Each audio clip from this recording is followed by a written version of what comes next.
গত 10 বছরে তো এটা ছাগলের দেশ হয়ে গেছে, 15 লাখ টাকায় ছাগল কোরবানি হয়, ওইটা আপনারা নিউজ করেন, ওইটার পিছিয়ে দুদক দৌড়ায় ছাগলের পিছিয়ে পিছিয়ে। সো আমাদের স্টেট অফ আর্ট আপনি বুঝে গেছেন।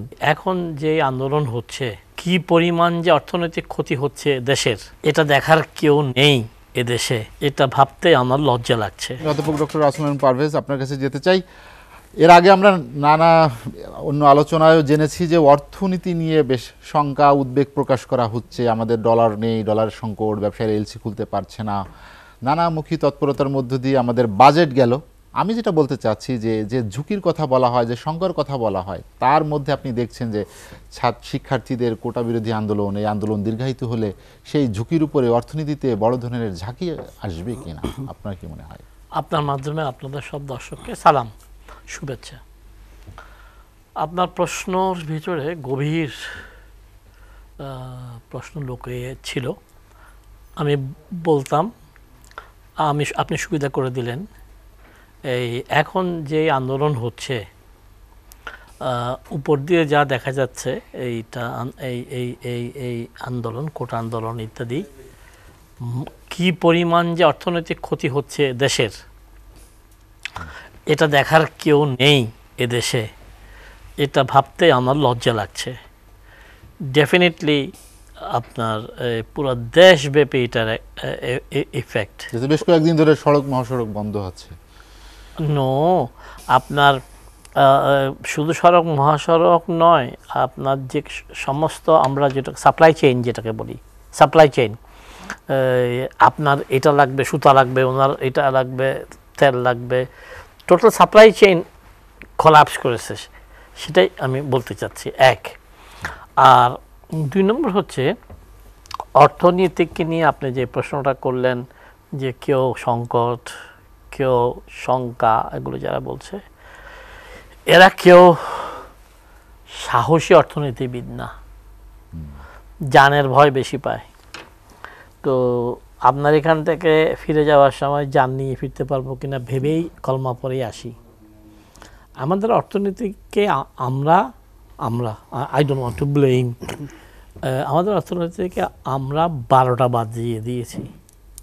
তো আজকের এই দিনে এই যে সময়টা রাস্তাঘাট গরম মানে আন্দোলনের গরম, সেই সময় অর্থনীতির টেম্পারেচারে, অর্থনীতি যে অসুস্থ, অর্থনীতি এটা কিন্তু বলে রাখা ভালো, যারা বলে অর্থনীতি আইসিইউতে, যারা বলে অর্থনীতি এ ধরনের অনেক কিছুই বলে, আমি তাদের সাথে একমত না।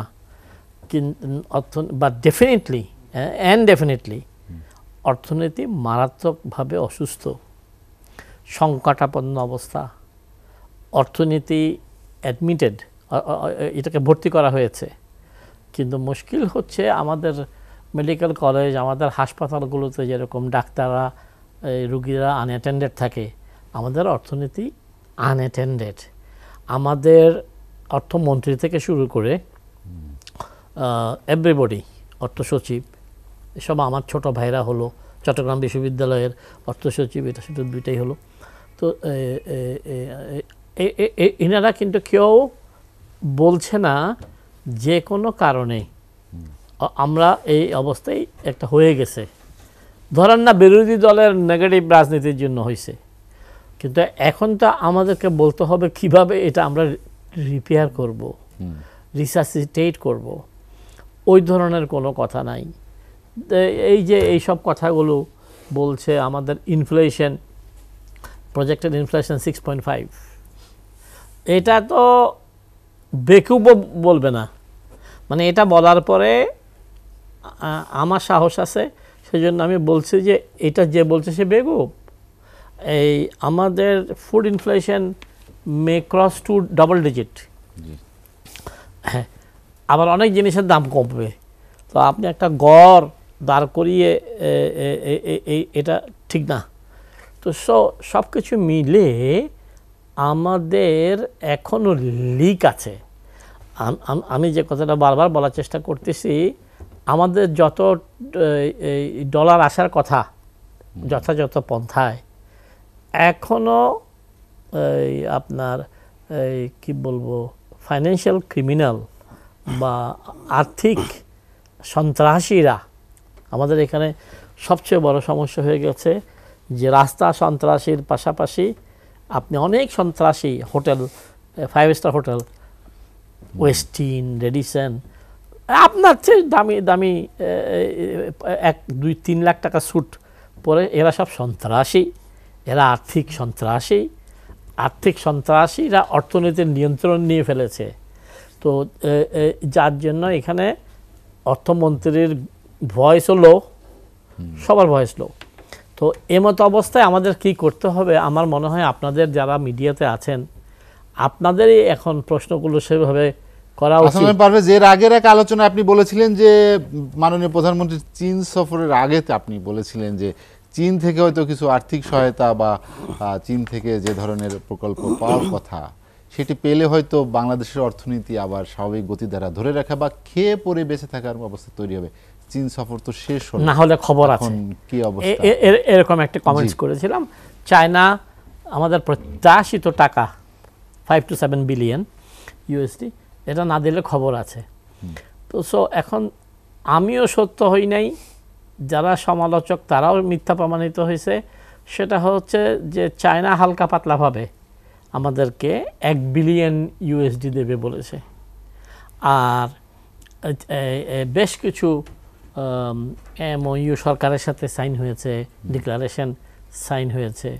তাই চায়না সফরকে আমি ব্যর্থ বলতে পারছি না একেবারেই, কিন্তু চায়না সফর আমাদের বৈতরণী পার করে নাই, এটা একবার দৃঢ়ভাবে আমি বলতে পারি।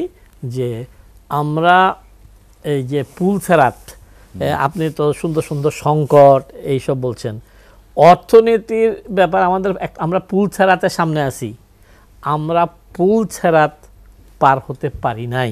আমার নেত্রী প্রধানমন্ত্রী শেখ হাসিনাকে এখন এসে উনি একটা বৈরী পরিবেশে পড়ে গেল এবং উনি এটাতে জড়িয়ে গেল। ওনাকে একেবারেই অর্থনৈতিক বিষয়গুলোতে মনোযোগ দিতে হবে, because these are big things and small things.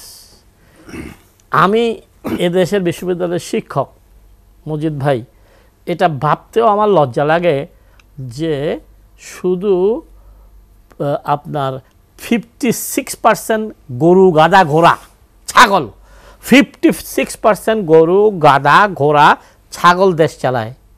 মেধার ভিত্তিতে 44% লোক পদায়ন হয়। তো গত 10 বছরে তো এটা ছাগলের দেশ হয়ে গেছে। 15 লাখ টাকায় ছাগল কোরবানি হয়, ওইটা আপনারা নিউজ করেন, ওইটার পিছিয়ে দুদক দৌড়ায় ছাগলের পিছিয়ে পিছিয়ে। তো আমাদের স্টেট অফ আর্ট আপনি বুঝে গেছেন। তো এটা এমন টেনশনের কিছু নাই, এটাকে বেশি প্রেস্টিজিয়াস জয় পরাজয়ের দিকেও নেওয়ার দরকার নাই। আমি মনে করি যে এটাকে এটার মতো করে, তবে আমি এটাও বলতে চাই আপাকে যে ব্যুরোক্র্যাটরা আপাকে মিসগাইড করছে এইটার বিষয়ে, এটার ব্যাপারে আপাকে সতর্ক হতে হবে।